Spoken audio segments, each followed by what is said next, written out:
Hold on, let me turn my phone off. Look, man. Hey, man. Hold on. Let me turn this up for y'all boys real quick. Look, man. Wait. Hold on, bro. My fault. I should have been did all this. Look, man. We got another beautiful video for you boys, man. We got the mob. Now, y'all already know I have trouble looking for certain videos to watch, but we gonna watch the mob for right now, man. I don't be knowing what we. I seen Sopranos, I seen all them Scarface, all stuff like that. You feel me? But we gonna watch this. We gonna see how they really, really get down. You feel me? So, without further ado, hold on. All my reactions, listen, for all my new subscribers, bro, all my reactions are live. We watch this together like vets, bro. We don't fabricate and we don't do none of that, bro. So we gonna watch this together. What do I say now? Man, let's just watch it, bro. This week, New York City has witnessed the rise and fall of countless criminal empires, from ruthless contract killers to some of history's most notorious kingpins. Journey across decades for a look at the dark side of the American dream. Right now, Fox 5's Crime in the City, The Mob. Here are some of the crimes that gripped the five boroughs. We begin in Manhattan, 1979. And the search for a grisly graveyard hidden beneath the streets of Hell's Kitchen. A lot of cops are out digging tonight, not for clues, they're after bodies. The Daily News claims the police might find as many as 60 bodies, people killed by the mob and buried on the west side of Manhattan. Now, the police say that number is way too high. Nevertheless, it's a very interesting story. 10th Avenue in the 40s, an area long known as Hell's Kitchen. Turf, claimed by countless ethnic thugs and often fought over. A doorway on West 50th Street leads one down 3 flights of stairs to track level. It is here that the police are searching for bodies, or perhaps parts of bodies. A front-end loader was trucked in from the police range in the Bronx this morning. It took a half hour for it to rumble up the tracks from 36th Street to the abandoned and debris-littered tunnel at 50th.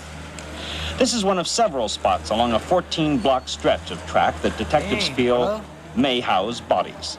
They think the bodies may possibly not even be buried, but simply covered over by trash. So, detectives sift through each bucketful of litter that is scraped together by the front-end loader, looking for skeletal remains of murder victims who may have been dead for as long as 5 years. A special group of cops, the Organized Crime Homicide Task Force, has been working on the investigation for almost 2 months. This crew over here on the west side that have been operating for several years, going back at least on the 1930s, was known as the old Arsenal Mob. And as far as I'm concerned, that's what it is. This is the lower, or the current day Arsenal Mob. And any particular ethnic persuasion to this mob? Most of the people involved would be Irish. And who do you think is down here? What kind of victims? I can't tell you what they were involved in, but it's not one particular incident. Different types of reasons for killings. That's correct. I ain't gonna lie, bro. How they like it? How I be seeing it, bro? I be like, yo, them mobsters, man, they be getting busy, bro. They don't play either, bro. They get you going quick. Now, I wouldn't say like the mob died down. You feel me? But you just don't hear about them like you used to, bro. Them niggas used to be like on some shit, bro. They was, hey, man, golly. Sergeant Coffey says that they are looking for 2 bodies, I believe, and the entire line to. There also may be more. They don't know how many more. They do know that the 9 men assigned to this task will be down here digging until about the end of the week, and the entire area. Damn. Yo, so you telling me? Yo, yeah, I know y'all boys seen it, bro. Hold on, let me go back. Let me see if I can find it. Them dudes that were digging, bro, they was just digging like, you know how your mom tell you, hey, go see the living room. And you go see the living room, there's really nothing there, bro. So them boys about to be doing that for a whole week, bro. No phone, no nothing, bro. Just straight working and talking, bro. That must have been hell, bro. Damn. Task will be down here digging until about the end of the week. And the entire area from 38th Street to 52nd Street along these tracks will be sealed off as a crime search scene. In the summer of the same year, investigators begin to close in on a shadowy hitman with countless bodies in his wake. For the past 2 years, federal authorities have been looking for the man behind dozens of murders of government witnesses and mob figures. In every single case, the killer has used a .22 caliber pistol. Now, says the FBI, all of the killings can be connected to a small group of hitmen, but the bulk of those rub-outs can be tied to one man. John Miller has this exclusive report. His name is Tommy. Tommy P, we'll call him. He is 48 years old. We cannot reveal his last name because, at this point, he has never been charged with a crime. Tommy P is a partner in a New Jersey-based construction firm. He is well-built, and FBI surveillance reports indicate he exercises and jogs 4 hours a day. He is reportedly a millionaire. And Wait. Okay. I don't get it. You feel me? If the FBI knows what this dude is doing, and the FBI, you feel me, knows that this dude jogs for 4 hours a day, why doesn't this dude go get him? Or I don't know. I know that like they don't have the evidence on him, but it's like I don't know, bro. I don't know, man. Y'all let me down. Let me know in the comments below, bro. probably the top professional killer in the United States today. Tommy lived in Little Ferry, New Jersey. However, he recently relocated to upstate New York, and today his whereabouts exactly are unknown. Here's a little background. He is a prime suspect in the murder of Arthur Milgram. Milgram had a monopoly on the New York State lottery vending machines until he was executed, getting into his car on February 10, 1977. He has been connected by informants to the murder of Frank Chin, a wiretap expert who was shot in the face 6 times at close range as he was getting into his car. Like Milgram, Chin was hit with a .22. In the past 18 months, 49 people, including known mob figures, government witnesses, and underworld informants, have been wiped out. Hey, so they shot him in his face 6 times. That mean they wanted that nigga dead, bro. Shit. Imagine you going out to eat and you want to get something to eat, my nigga. You going for a jog or something, you just get hit with a damn 22 6 times, bro. Holy shit. Out by hitmen using .22 caliber pistols. The names keep coming. Tony Palermo, a known hood. Jimmy Quealy, the Newark high school principal who was murdered on the front lawn of his New Jersey home. 15 murders matched to the same .22 caliber gun, and 34 other killings across the nation, all with .22s. There is no telling how many of that string of killings might be connected. Holy crap, dude. 15 bodies. Dude, he has more hit, bro. You know what? He isn't better than King Von. He doesn't have more bodies than King Von. I tell you that much. He doesn't have more bodies than my glorious King Von. That's how y'all niggas sound, bro. Into Tommy P, the hitman, but one federal authority described the murders as a direct challenge from the mob to the U.S. government. And so far, it seems the mob is winning. Though the FBI informants peg Tommy P as the hitman, none will testify because they fear for their own lives. So, federal prosecutors have begun an investigation into the fortune Tommy P has amassed through an endless string of murders, hoping to make a tax evasion case. But until fear in the underworld subsides, Tommy P, America's most feared hitman, is still free and up for hire. Now to the early days of 1985 and the efforts of then U.S. Attorney Rudy Giuliani to bring down the city's top bosses. You buy some candy or cigarettes in a vending machine, you eat at certain restaurants, or you go to see some sexy movies. And some of the money you're spending could be winding up in the mob's pockets. U.S. Attorney Ralph Giuliani says flatly, things cost a lot more in New York, and things are more unpleasant here because of what the mafia does. Today, federal officials tried to start making the mob bosses do the paying. For the first time ever, the reputed heads of all 5 crime families in our town were hauled into court on one indictment. Bob O'Brien found Giuliani and the other top law officials smiling. Great day for law enforcement, but this is a bad day, probably the worst, for the mafia. This case charges more mafia bosses in one indictment than any ever before. Paul Big Paul Castellano. According to lawmen, he's boss of the Man, if you don't fuck up my pockets, I'm fucking your shit up too. 800 gangsters who are said to make up the Gambino crime family. Castellano and the 4 other men fingered by the feds as godfathers of New York's 5 crime families, all indicted today. Castellano left the federal courthouse in Lower Manhattan tonight after posting $2 million bail money. The 5 mob bosses are accused of running the commission, said to be the ruling body of the most powerful organized crime elements in the entire nation. FBI Director William Webster says the commission dominates the many families that make up La Cosa Nostra, or LCN. We now know this much about the commission, that it's a governing body separate and distinct from the individual LCN families, that illegal activities that cross family lines must have the commission's approval, and that extends to their own in-house discipline, including hits and murders. One of the murders the commission supposedly okayed was the 1979 rob-out of Carmine Galenti, said to have been boss of the Bonanno family. Castellano's attorney, James LaRosa, says the feds will have to prove the commission's existence. I believe there's crime, and I believe that people bind together in it. Therefore, you can call out an organized crime. I don't believe there's a commission. I don't believe there's a La Cosa Nostra, and it has to be proven to me, and it has to be proven to an American jury at one point. The other alleged mafia bosses indicted today are Antonio Tony Ducks Corallo, said to be head of the Lucchese crime family; Philip Rusty Rastelli, reputed head of the Bonanno crime family; Gennaro Jerry Lang Langella, identified by the indictment as acting boss of the Colombo family; and Anthony Fat Tony Salerno, a 74-year-old reputed don of the Genovese mafia family. Fat Tony Salerno by the indictment as acting boss of the Colombo family; and Anthony Fat Tony Salerno, a 74-year-old reputed don of the Genovese mafia family. Salerno, too, made his bail of $2 million this evening. Preceded out of the courthouse by some younger protectors, Salerno faces possible sentences of up to 200 years in prison time if convicted.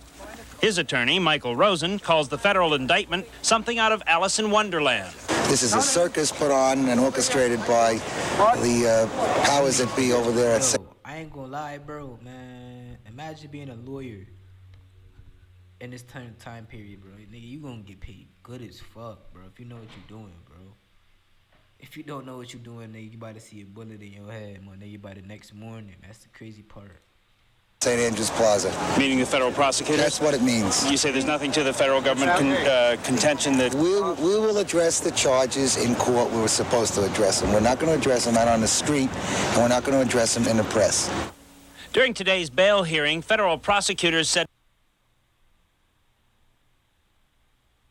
Nigga, am I getting robbed?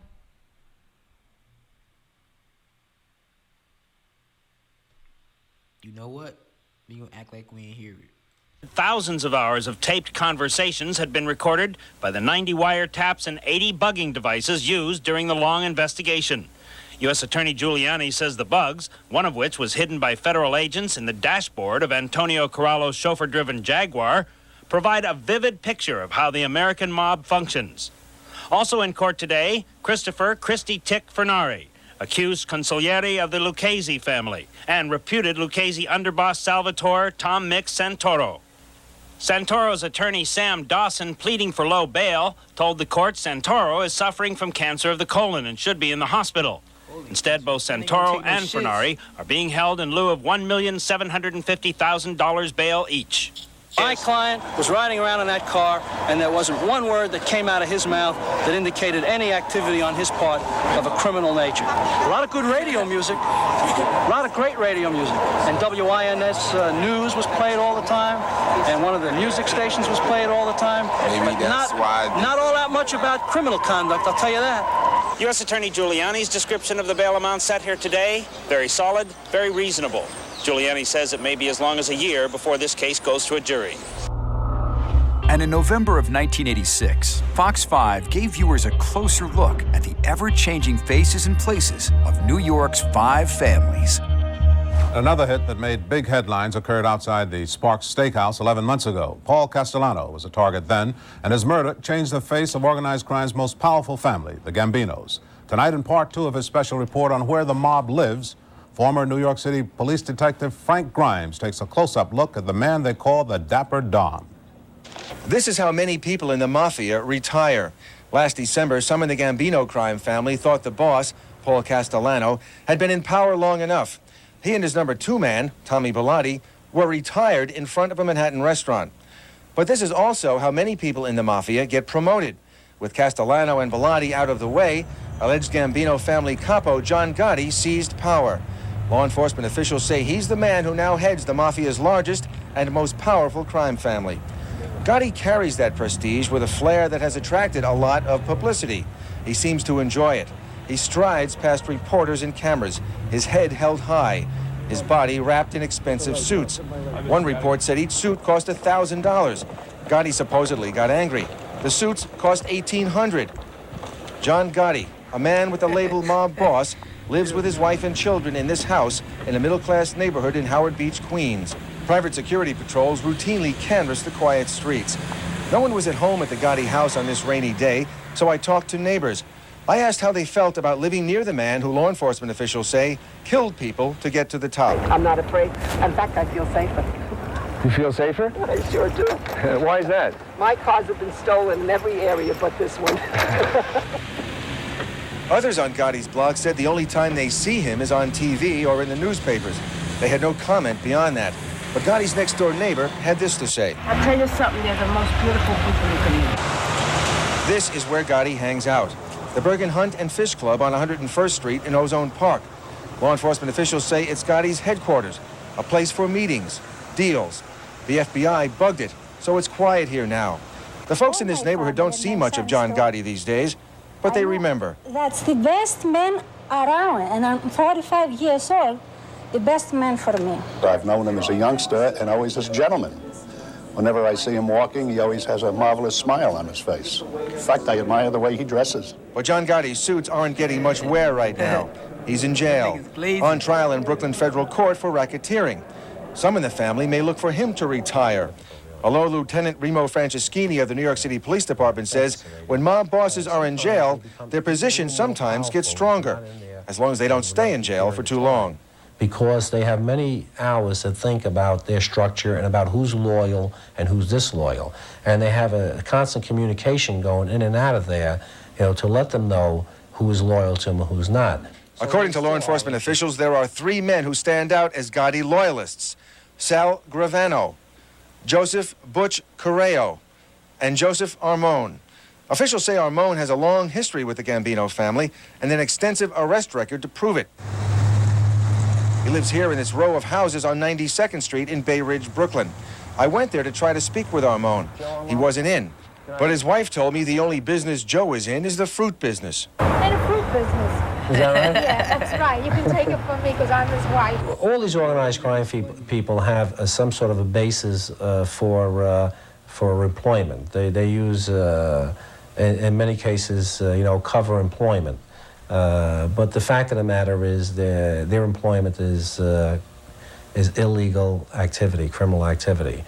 If federal prosecutors can convince a Brooklyn jury that that is true of John Gotti, he may go to jail long.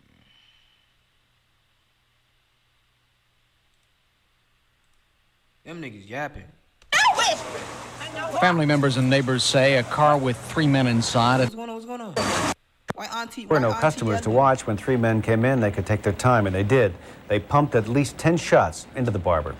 Dave Browdy reports. I want to know the killer. Who coming?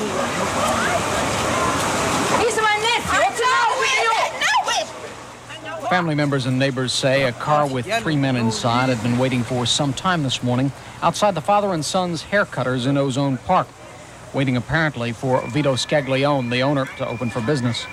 No sooner had he done so than the 3 men donned ski masks, and police say they started shooting. There was some talk, I don't know how, it's not been confirmed yet, that he might have had a fairly violent argument a while ago with some other individual from the neighborhood. That's another aspect we're looking. That's why I don't want to characterize it as a mob hit. We know so little bit about it. Police say the dead man had no known connections to organized crime.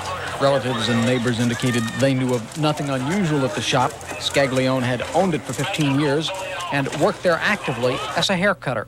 Past last night, I waved to him, said hello, how you doing? Oh, just a wave every time I walk by, when I walk past. He used to cut my hair when I was a kid, when I was going to school. Yeah, everybody went here to get their hair cut. Well, I know he's a wonderful man, Look at her shit. Her shit look crazy. Yo, all right. for $1,000. If she takes it, you listen, for $1,000, she bites an apple, you gotta bite out the same place she bought it. But bit. You biting for $1,000? I'm doing it.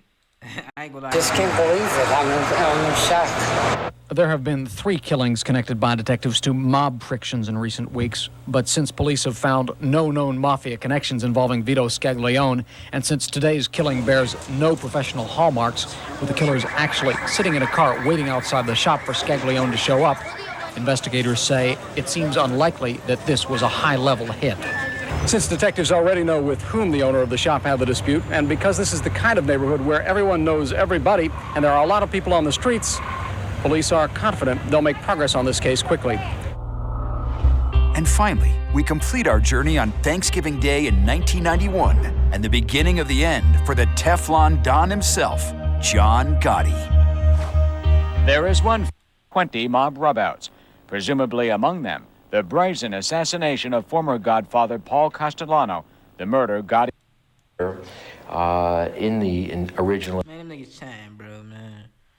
I appreciate y'all boys for the 54 subs, man. We growing, bro. We growing, man. Dog, thank you to God and thank y'all for y'all boys, man. Yeah, man. Let me know in the comments below what y'all want to watch, bro. What y'all want me to react to? It, you feel me? Was Goody in the hub, man. You feel me? We blowing up, man. We blowing up. Thank you for all my subscribers, man. I thank y'all for any new subscribers, man. If you like the video, bro, if you feel me, if you like it, subscribe. If you don't fucking like it, you don't gotta subscribe. You don't gotta like it. You feel me? Just do your thing. Yeah, man. Y'all boys be blessed. Stay safe. Peace.